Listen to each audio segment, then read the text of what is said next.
حضرت خضر علیہ السلام اور شاذون فرشتہ۔ ایک مرتبہ حضرت خضر علیہ السلام دریا کے کنارے بیٹھے تھے۔ اتنے میں کسی سائل نے آ کر ان سے سوال کیا کہ میں آپ سے اللہ کے واسطے سوال کرتا ہوں، مجھے عنایت فرمائیے۔ یہ سن کر حضرت خضر علیہ السلام پر بے ہوشی طاری ہو گئی۔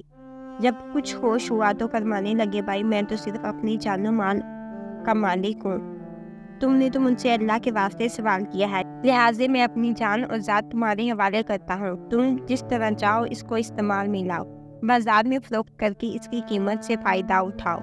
چنانچہ سائل ان کو بازار لے گیا اور ایک شخص سائمہ کے ہاتھ ان کو فروخت کر دیا۔ یہ شخص انہیں خرید کر ان کو اپنے گھر لے گیا، جس کی پشت پر اس کا ایک باغ تھا۔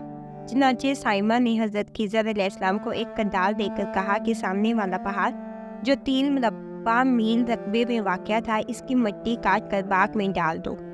اور یہ حکم دے کر سائمہ اپنے کسی ضرورت سے کہیں چلا گیا اور حضرت خضر علیہ السلام اس پہاڑ سے مٹی کاٹ کر باغ میں ڈالنے لگے۔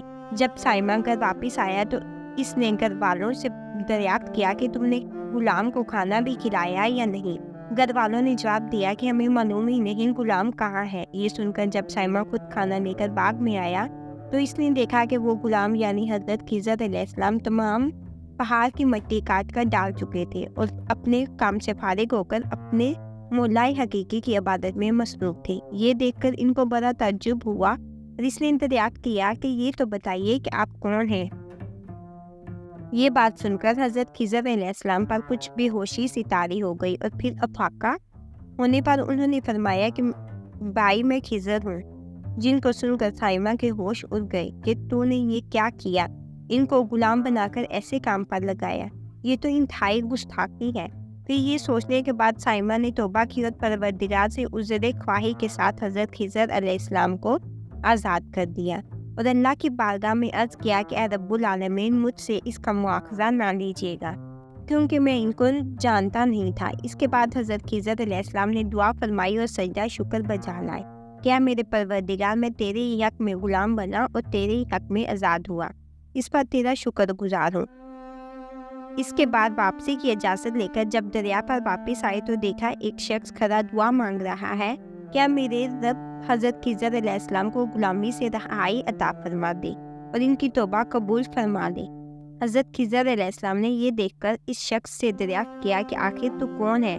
تو اس شخص نے بتایا کہ میں تو شاذون ہوں، آپ کون ہیں؟ انہوں نے فرمایا کہ میں خضر ہوں۔ اس کے بعد شاذون نے کہا، اے خضر علیہ السلام، آپ نے اپنے رہنے کے لیے مکان بنا کر دنیا طلب کی ہے؟ کیونکہ حضرت خضر علیہ السلام کا دریا کے کنارے پر ایک عبادت خانہ تھا۔ بس یہ سن کر وہ فوراً میدان میں نکل آئے اور وہیں اللہ کی عبادت میں مصروف ہو گئی۔ اس کے بعد حضرت خضر علیہ السلام نے اسی جگہ پر درخت لگایا اور اس کے سائے میں عبادت شروع کر دی۔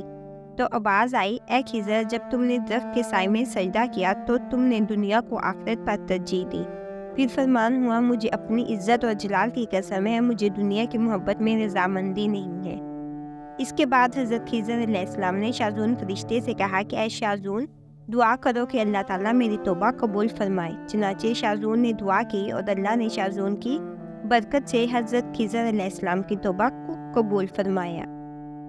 خدا کے برگزیدہ بندے اسی حالت میں رہتے ہیں جو اللہ کو منظور ہو۔ بے شک ہماری فلاح بھی اسی میں ہے کہ زندگی کے ہر موڑ پر آنے والے اور پیچ و خم میں ہم راضی رہیں، اللہ تعالیٰ کی چاہت کو سامنے رکھ کر زندگی گزاریں۔